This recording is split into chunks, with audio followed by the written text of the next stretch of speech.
Hello students, welcome to my YouTube channel. हम class 9th science का chapter number 8 कर रहे हैं। लास्ट वीडियो लेक्चर में हमने डिस्टेंस, डिस्प्लेसमेंट, स्पीड और वेलोसिटी के बारे में डिस्कस किया था। आज के वीडियो लेक्चर में हम इन टॉपिक्स के ऊपर रिलेटेड जो है वो न्यूमेरिकल सोल्व करेंगे। तो आज के वीडियो लेक्चर में हम सिर्फ न्यूमेरिकल सोल्व करेंगे, डिस्टेंस के, डिस्प्लेसमेंट के, स्पीड के और वेलोसिटी के। इन न्यूमेरिकल्स में हम जो है वो इंडेक्स क्वेश्चन भी करेंगे, साथ में एक्सरसाइज के क्वेश्चंस भी करेंगे और साथ में अगर हमें कुछ एडिशनल क्वेश्चन करने की रिक्वायरमेंट लगी तो हम वो भी करेंगे। तो वीडियो को एंड तक जरूर देखिएगा, इससे आपको इन सभी टॉपिक्स के सारे रिलेटेड न्यूमेरिकल्स जो है वो अच्छे से क्लियर हो जाएंगे। तो चलिए शुरू करते हैं। पहला हमारा इंडेक्स क्वेश्चन है। पहला जो है एक थ्योरी बेस्ड क्वेश्चन ही है, लेकिन एक टाइप ऑफ न्यूमेरिकल है, इसलिए मैं आपको करवा रहा हूँ। फर्स्ट क्वेश्चन है हमारे पास, an object has moved through a distance, can it have a zero displacement? If yes, spot your answer with an example. Question में पूछा गया है कि कोई ऑब्जेक्ट कुछ डिस्टेंस तक जाता है, वो कुछ डिस्टेंस जो है वो कवर करता है, क्या उसकी डिस्प्लेसमेंट जीरो हो सकती है? अगर ऐसा पॉसिबल है तो हमें जो है वो अपने आंसर को जस्टिफाई करना है with the help of example. तो मैंने आपको जब डिस्टेंस और डिस्प्लेसमेंट के बारे में बताया था तो मैंने आपको ये बताया था कि जो डिस्प्लेसमेंट है वो जीरो हो सकती है। मैं आपको फिर से एक बार रिकैप करता हूँ। डिस्टेंस होता है कि मान लो मेरे पास कोई ए पॉइंट है और कोई बी पॉइंट है, मुझे ए से बी तक जाना है। मेरा डिस्टेंस क्या होगा, एक तो मेरे पास मैं इधर चला जाऊं, इधर चला जाऊं, यहाँ चला जाऊं, यहाँ चला जाऊं, यहाँ चला जाऊं और फिर ऐसे घूम के बी पॉइंट पे निकलूं। तो ये सारा मैंने डिस्टेंस कवर किया है। और ऐसा भी हो सकता है कि मैं डायरेक्ट यहां से सीधा बी पॉइंट तक चला जाऊं, सीधा। तो डिस्टेंस क्या है? डिस्टेंस ये वाला है, इसको हम डिस्टेंस बोलेंगे। अब इसका मतलब ये नहीं है कि ये डिस्टेंस नहीं है, ये भी डिस्टेंस हो सकता है, लेकिन अगर हम इसको डिस्टेंस ले रहे हैं तो हमारी डिस्प्लेसमेंट और डिस्टेंस ले फिर सेम चीज हो जाएगी दोनों। अगर मैं ए से डायरेक्ट बी तक गया हूं तो मेरी डिस्टेंस और डिस्प्लेसमेंट दोनों सेम चीज हो जाएंगी, क्योंकि डिस्टेंस होता है पाथ फॉरवर्ड। मैंने अगर कोई भी पाथ कवर किया तो उसको मैं डिस्टेंस बोलूंगा। अगर मैंने शॉर्टेस्ट पाथ फॉलो किया दो पॉइंट्स के बीच में, ए से बी पॉइंट तक पहुंचने के लिए, अगर मैंने शॉर्टेस्ट पाथ लिया तो उसको हम डिस्प्लेसमेंट बोलते हैं। तो हमें यहाँ पे क्वेश्चन में बोला गया कि ऑब्जेक्ट ने कुछ ना कुछ डिस्टेंस तो कवर किया है, लेकिन क्या उसकी डिस्प्लेसमेंट जीरो हो सकती है? तो आप खुद से सोच के देखिए कि डिस्प्लेसमेंट क्या होती है। डिस्प्लेसमेंट दो पॉइंट के बीच का जो है वो शॉर्टर डिस्टेंस होता है। अगर हम जिस पॉइंट से चले थे वापिस उसी पॉइंट पे आ जाएं तो हम कहेंगे कि हमने डिस्टेंस तो कवर किया, लेकिन जो हमारी डिस्प्लेसमेंट है वो जीरो होगी। जैसे कि फॉर एग्जाम्पल मेरे पास एक रेक्टेंगुलर पार्क है, कोई रेक्टेंगुलर पार्क है, ए बी सी डी। मैंने ए पॉइंट से चलना शुरू किया, ए पॉइंट से चला मैं, ए से मैं बी पॉइंट तक गया, बी से मैं सी पॉइंट पे गया, सी से मैं डी पॉइंट पे गया और डी से मैं वापिस ए पॉइंट पे आ गया।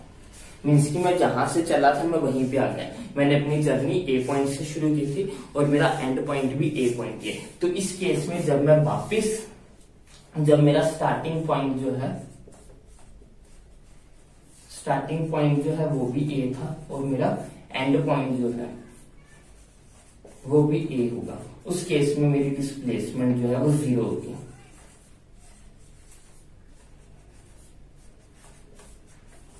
क्यों? क्योंकि मैं वहीं पे खड़ा हूं, जिस पॉइंट पे मैं खड़ा था अभी भी मैं वहीं पे हूं। भले मैंने ये सारा डिस्टेंस कवर कर लिया हो, लेकिन अभी भी जो मेरी डिस्प्लेसमेंट होगी वो जीरो होगी। अगर हम इसको 10-10 की साइड मान ले कि ये भी 10 की है, ये भी 10 की है, ये भी 10 की है, ये भी 10 की है, तो टोटल डिस्टेंस अगर कोई मेरे से पूछेगा कि कितना कवर कर लिया है, तो मैंने डिस्टेंस जो है वो कवर कर लिया है 10 + 10 + 10 + 10, मतलब कि मैंने 40 मीटर का डिस्टेंस जो है वो कवर किया। 10 इधर, फिर 10 इधर, फिर 10 इधर, फिर 10 इधर, डिस्टेंस 40 का कवर किया, लेकिन डिस्प्लेसमेंट जो मेरी होगी वो जीरो होगी। उसका कारण क्या है? उसका कारण यही है क्योंकि जो मेरा स्टार्टिंग पॉइंट था, जिस पॉइंट से मैंने स्टार्ट किया था, मैं अभी भी वहीं पे हूं। तो डिस्प्लेसमेंट होती ही है दो पॉइंट के बीच का डिस्टेंस। यहाँ तो पॉइंट ही सिर्फ एक है, ए पॉइंट है, उसके बीच का क्या डिस्टेंस होगा, इसलिए डिस्प्लेसमेंट इस केस में जीरो होगी। तो अब एग्जांपल ये लिख सकते हो कि हमारे पास एक रेक्टेंगुलर पार्क है, हमने ए पॉइंट से चलना शुरू किया और वापस घूम के फिर से ए पॉइंट पे आ गए, तो हमारी डिस्प्लेसमेंट जीरो होगी। या फिर आप ऐसा भी लिख सकते हो कि अगर हमारा स्टार्टिंग पॉइंट और फाइनल पॉइंट जो है वो एक पॉइंट ही है, तो हम कहेंगे कि हमारी डिस्प्लेसमेंट जो है वो 0 है। या फिर आप सर्कल का एग्जांपल भी ले सकते हैं। सर्कल, कोई सर्कुलर पार्क है, हमने यहां से चलना शुरू किया, ए पॉइंट से चलना शुरू किया, घूम के हम वापिस ए पे ही आ गए, पूरे को घूम के हम वापिस ए पे आ गए, मतलब कि हम जिस पॉइंट से शुरू किया था उसी पॉइंट पे वापिस आए हैं, तो इस केस में हमारी डिस्प्लेसमेंट जो है वो 0 हो जाएगी। तो आई होप आपको ये बात अच्छे से कंसेप्ट क्लियर होगी कि जरूरी नहीं है कि अगर हमने डिस्टेंस कवर किया तो डिस्प्लेसमेंट भी होगी ही होगी। हो सकता है कि हम वापस उसी पॉइंट पे आ गए हो तो हमारी डिस्प्लेसमेंट जो है वो फिर 0 हो जाती है। देखते हैं नेक्स्ट क्वेश्चन। नेक्स्ट क्वेश्चन भी हमारा इन टेक्स्ट में से ही है। स्टेटमेंट है हमारे पास, a farmer moves along the boundaries of a square field of side 10 metre in 40 second. What will be the magnitude of displacement of the farmer at the end of 2 minutes 20 seconds? Question में बोला गया कि कोई एक किसान है जो कि किसी स्क्वायर फील्ड की, मतलब कि जो उसका खेत है उसकी शेप जो है वो स्क्वायर की है और उसकी जो साइड है वो 10 मीटर की है। वो 40 सेकंड में जो है वो अपना एक चक्कर जो है वो कंप्लीट करता है। पूरा उसको पूरे पार्क को, पूरे फील्ड को घूमने में उसको 40 सेकंड लगते हैं। What will be the magnitude of displacement of the farmer at the end of 2 minutes 40 seconds? हमें ये बताना है कि 2 मिनट 20 सेकंड के बाद उसकी डिस्प्लेसमेंट कितनी होगी। तो पहले तो हम इसको डायग्राम बनाते हैं। हमारे पास एक फिर से रेक्टेंगुलर स्क्वायर शेप का फील्ड है जिसकी साइड हमें दी हुई है 10 मीटर, ए बी सी। हमें बोला गया है कि जो फार्मर है वो इसका पूरा चक्कर अगर वो ए पॉइंट से शुरू करता है तो वापिस ए पॉइंट पे आने के लिए पूरी बाउंड्रीज पे घूम के वापिस ए पॉइंट पे आने के लिए वो 40 सेकंड का टाइम लेता है। तो हमारे पास गिवन क्या है, time taken to complete 1 rotation. एक बार पूरा चक्कर लगाने के लिए जो है वो टाइम लेता है 40 सेकंड। एक चक्कर जो है वो 40 सेकंड में जो है वो कंप्लीट कर लेता है। हमसे पूछी जा रही है कि 2 मिनट 20 सेकंड के बाद उसकी डिस्प्लेसमेंट कितनी होगी। तो पहले तो क्योंकि हमें सेकंड में टाइम गिवन है तो हम हमारा जो टाइम है उसको सेकंड में कन्वर्ट करने की कोशिश करते हैं। हमारे पास जो गिवन टाइम है, गिवन टाइम जो है वो हमारे पास है 2 मिनट एंड 20 सेकेंड्स। अब 1 मिनट में कितने सेकेंड्स होते हैं, 1 मिनट में हमारे पास 60 सेकेंड्स होते हैं। तो ये हो जाएगा हमारे पास 2 इंटू 60 प्लस साथ में ये 20 सेकेंड एक्स्ट्रा थे। ये 2 मिनट हो गए, 1 मिनट में 60 सेकेंड, 2 मिनट थे इसलिए इसको 2 से मल्टीप्लाई किया, ये 20 एक्स्ट्रा सेकेंड थे इसलिए उनको ऐड किया। तो ये हमारे पास हो जाएगा 120 प्लस 20 विच मीन्स की 140 सेकेंड। मतलब कि हमें ये बताना है कि 140 सेकंड के बाद उसकी डिस्प्लेसमेंट कितनी होगी। तो अब हमें ये पता है कि जब वो एक रोटेशन कंप्लीट कर लेगा तो उसकी डिस्प्लेसमेंट जो होगी वो 0 हो जाएगी। मान लो कि पहले उसने चलना शुरू किया ए पॉइंट से, कंप्लीट करके पहले 40 सेकंड के बाद वो ए पॉइंट पे आ गया। जब वो ए पॉइंट पे आए तो उसकी डिस्प्लेसमेंट कितनी होगी, 0, क्योंकि जिस पॉइंट से वो चला था वापस उसी पॉइंट पे आ गया तो उसके पहले 40 सेकंड की डिस्प्लेसमेंट 0 हो जाएगी। ऐसे ही करके हमें देखना है कि वो 140 सेकंड में कंप्लीट जो सर्कल्स है, कंप्लीट रोटेशंस कितने उस पे राउंड जो है वो लगा सकता है 140 सेकंड के अंदर। तो पहला राउंड लगाने में उसको लगे 40 सेकंड, फिर से उसने चलना शुरू किया अगले 40 सेकंड में, फिर से उसने दूसरा चक्कर कंप्लीट किया, फिर से वो ए पॉइंट पे आ गया।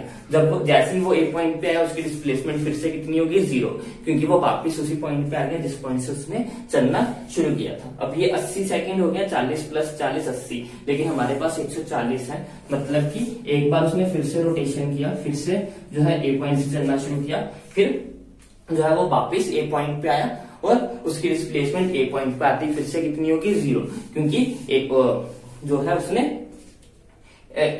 सेम उसी पॉइंट पे आ गया जिस पॉइंट से उसने चलना शुरू किया था। इसलिए ये टोटल 120 सेकंड हो गए। मतलब कि 120 सेकंड में उसकी डिस्प्लेसमेंट कितनी रही होगी, 0, क्योंकि उसने बार बार रोटेशंस की और बार बार रोटेशंस के कारण जो है उसका डिस्प्लेसमेंट 0 होती गई और पहले 120 सेकंड के लिए उसकी डिस्प्लेसमेंट 0 होगी। तो यहां पे लिखते हैं ही completes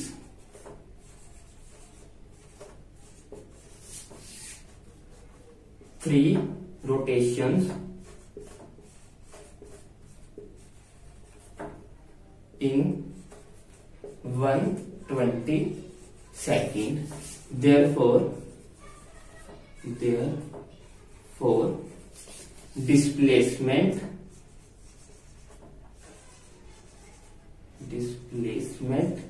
in 120 seconds will be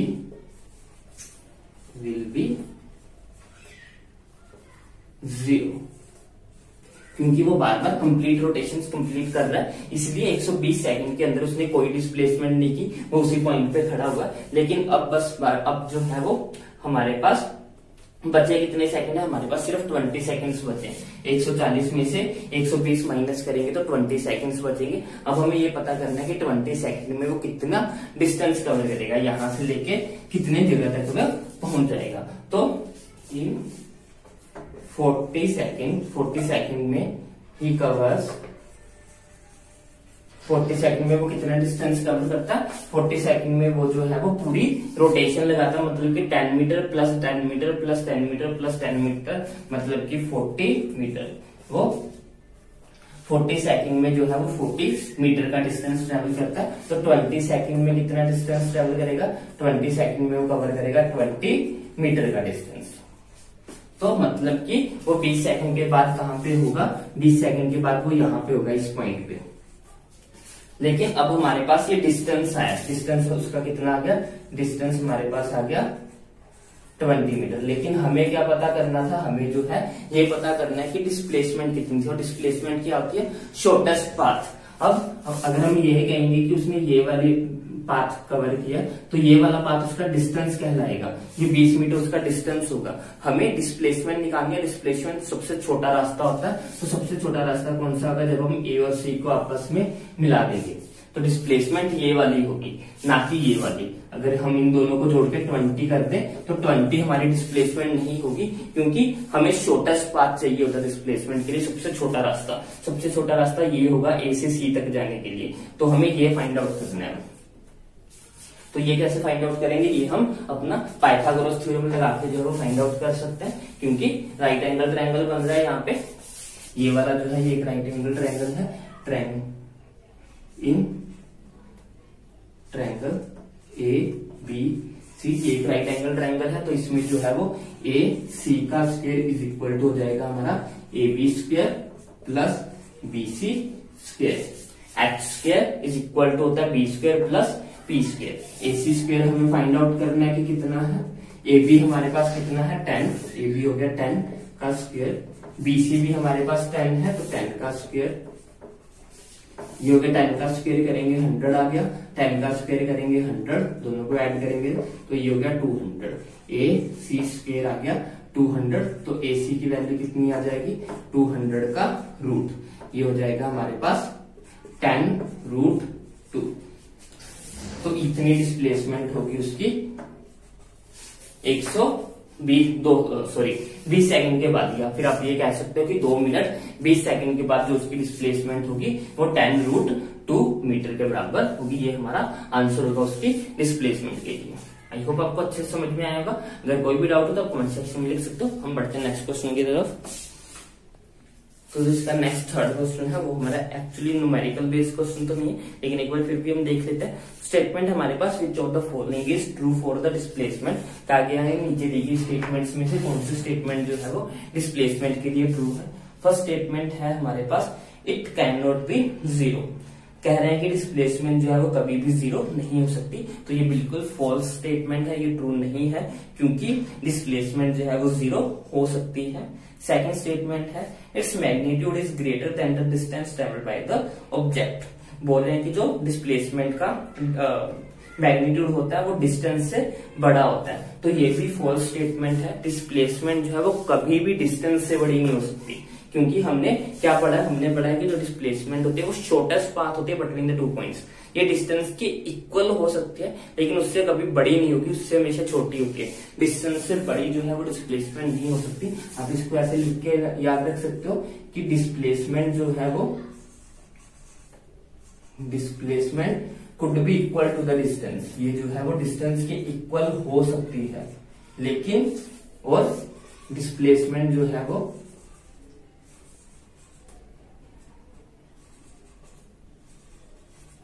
हमेशा छोटी होती है डिस्टेंस से, या तो वो इक्वल ही होगी या फिर वो उससे छोटी होगी। ये दोनों केस ही बनते हैं। ये कभी पॉसिबल नहीं है कि डिस्प्लेसमेंट जो है वो डिस्टेंस से बड़ा हो जाए। डिस्प्लेसमेंट हमेशा डिस्टेंस से या तो इक्वल रहती है या छोटी होती है। इक्वल हो सकती है, उससे छोटी हो सकती है, लेकिन डिस्टेंस से बड़ी जो है वो डिस्प्लेसमेंट कभी भी नहीं हो सकती। आप इस बात को हमेशा याद रखिएगा।